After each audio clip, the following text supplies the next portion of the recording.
Hi, my name is Dr. Kyra Brown. I'm assistant professor at the University of Texas at Arlington and the director of the Maternal and Reproductive Health Equity Research Lab. My area of expertise is around Black maternal health and looking at this from a health equity perspective. One of the reasons why we're convening is the issue of Black maternal health in Texas itself. We know that Black maternal deaths are preventable in Texas, and so we've convened in order to address this from the perspective of severe maternal morbidity, which is short or long-term unexpected outcomes of labor that are related to potentially life-threatening conditions. That includes maybe cardiovascular related events during or after pregnancy. So it's a composite measure of various different complications that occur that are exacerbated by pregnancy.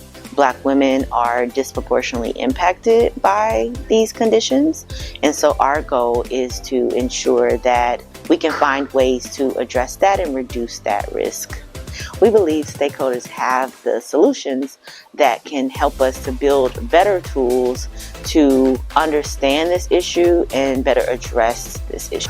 My name is Dr. Michael Lemke. I'm an assistant professor with the UT Health School of Public Health in San Antonio.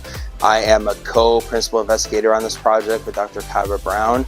I'm helping with facilitation, running some of the different parts of the sessions, engaging with the participants and stakeholders. We've elicited variables, we've looked at those variables over time, and we're really focusing now on causal diagramming. So we're trying to map the complexity of these systems that shape SMM among Black women in Texas. I am Reverend Deneen Robinson, the pastor of Church in the Cliff, and I am the executive director of Truth Pregnancy Resource Center. In Project Impact, I am the community investigator.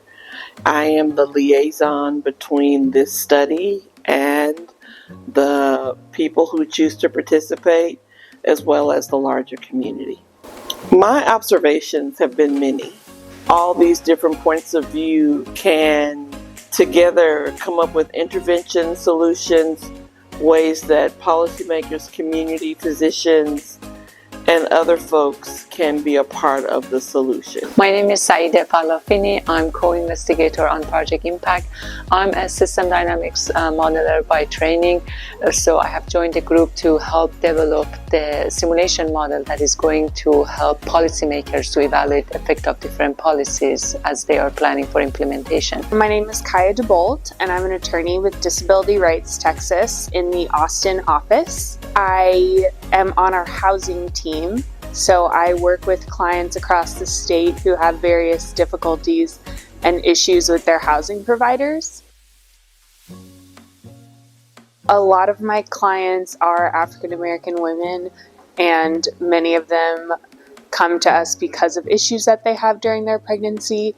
And so for us on the housing team, it's mostly finding and ensuring stable, affordable housing for those individuals so that they can go through their pregnancy safely. My name is Renee Robertson. I attended a infant and maternal mortality conference that was done back in September, and I was so moved by the things I saw. I was already aware, though, that the mortality rate was up, but I saw people doing things about it, and so that's what motivated me to come to. For 10 years, I've been reading hundreds and reviewing hundreds of maternal deaths in Texas. I'm just so aware of how the quantity is not reducing, it's increasing year to year. We're under enormous stress to get these cases in and to be reviewed. It's got to stop. It's just too much. And if you think about behind every one of those cases, there are families that are suffering and children that are suffering, partners that are suffering without their mother, or their wife, or their partner in their lives. I have been a father for 21 years. I have 4 biological children, one son that is also mine, so 5 kids. I thought it was very important to have the voice of fathers in the room. I have personally experienced, me having to address nurses while the mom is under medication. and maybe can't speak or voice those things.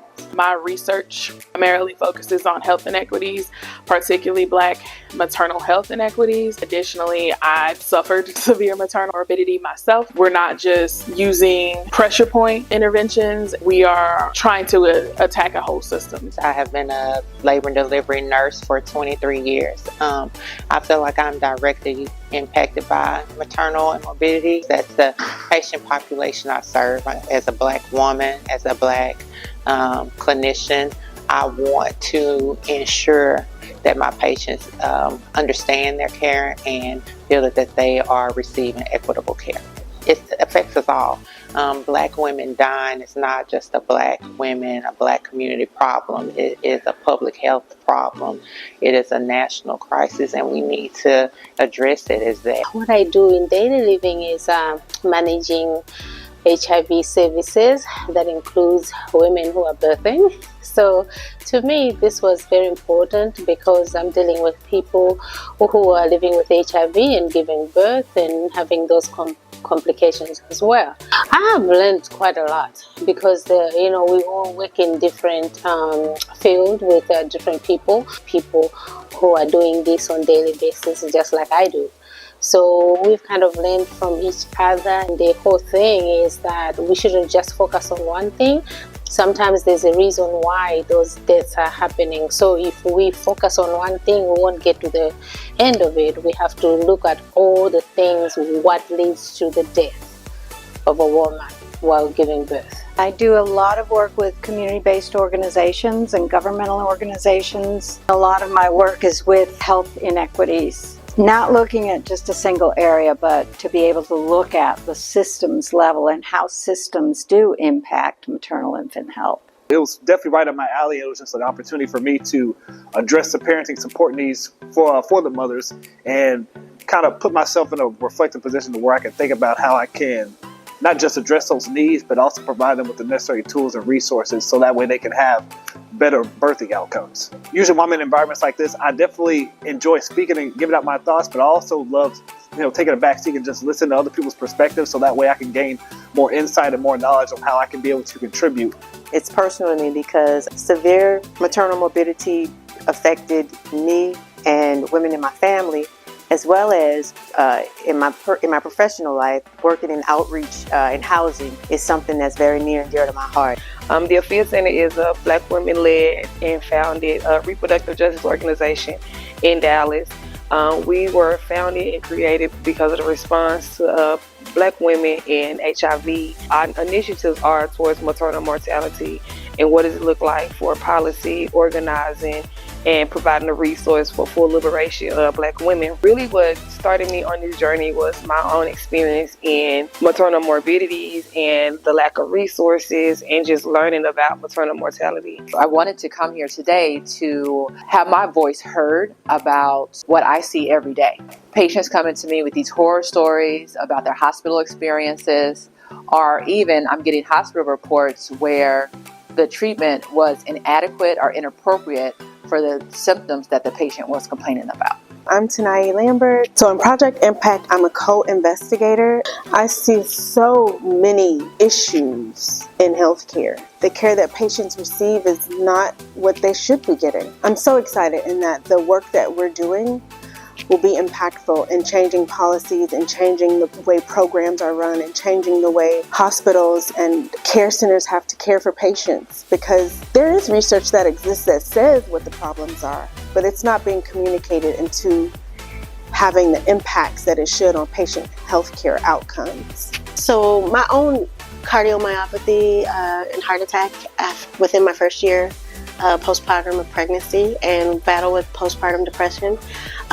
Raising a daughter who is living with autism that is 19 years old, and understanding how epigenetics, trauma, and all that contribute to some of the trauma that she has suffered and some of that autism diagnosis. And also some of the intergenerational trauma in my family with midwives and doulas, and a lot of morbidity and mortality that has happened in past generations in my family that I am connecting the dots to break curses so that doesn't reoccur in future lines for my family. I do community-based research with a focus on storytelling and uplifting and elevating the voices of the community, so that as we are looking at maternal morbidity and mortality for Black women, their voices are being included in it. A lot of research is based on just numbers. It doesn't exactly capture the lived experiences. And so our goal is to be able to get that information, build out our programming based on it, advocate in terms of policy and legislature based on it, but to make sure that the community is the focus of what we're saying needs to be the change. As a researcher and as someone who is both in a nonprofit sector and in academia, I feel like I have the responsibility to do what I can to bridge gaps between the two. And so I feel like opportunities like Project Impact allow for that. Maternal health disparities is what I researched, is what I did my dissertation on. And as a Black woman, I feel like it's going to take a community of everyone that's going to address this issue. So as a researcher, I may get the medical doctor perspective, I may get a colleague that perspective, but I won't get that community health worker perspective, that professor or the doula who's on the ground working every day. So taking away the perspective of everyone else from here is the main thing that I got out of this program. Our community stakeholders, they go at it. They start talking about, how different factors are related to one another, and really build on the expertise in the room.